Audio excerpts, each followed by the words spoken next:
Harmony Hall by Vampire Weekend. Groan time, blinds for windows. There are so many varieties, but to do a proper job you need to screw brackets to the walls or lintel and fit the blind in. You won't have any issues if you do it properly. The screws provided, if they are included at all, are 99% of the time rubbish, so you need to get some decent ones, but it's usually a straightforward job.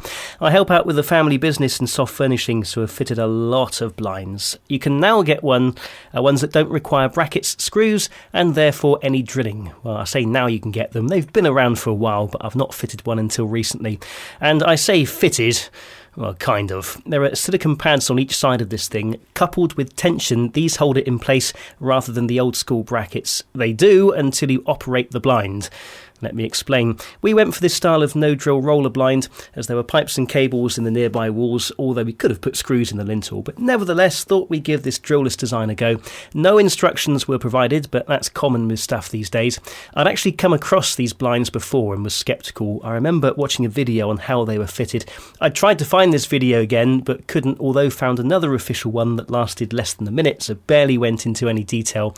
There were also some instructions on the website you could print off, but it's a catch-all style, so you've got to find and highlight the relevant bits. I was reading these and there were two slightly different styles of fittings, one for smaller blinds, the other for larger ones. The larger ones have an extra locking widget. However, it doesn't define small or large. Ours was about 2 meters long, so I thought that was large, but apparently not, because the design we bought matched the smaller style on the instructions, although the pictures were not a complete match because they never are. And this is the thing, so much time was spent just working all of this out. Anyway, come fitting day, we were faffing around with this, and you stick it up and turn a locking wheel to increase the tension to keep it there. I tightened it pretty well, but didn't want to go too crazy. Next up was testing. A reminder, this is a roller blind. When closing it, the locking wheel became loose. It does sort of tighten again when you open it, but loosens every time you close it, and eventually tension was decreasing and the blind was falling down.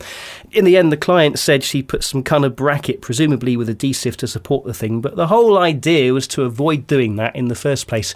I did some further research later that day to check I hadn't been doing anything wrong and came across another instructional video. Scrolling down, I saw this comment, and I quote, "I've ordered these, but every time I open the blinds, the mechanism is twisting and the blind is falling. Any advice?"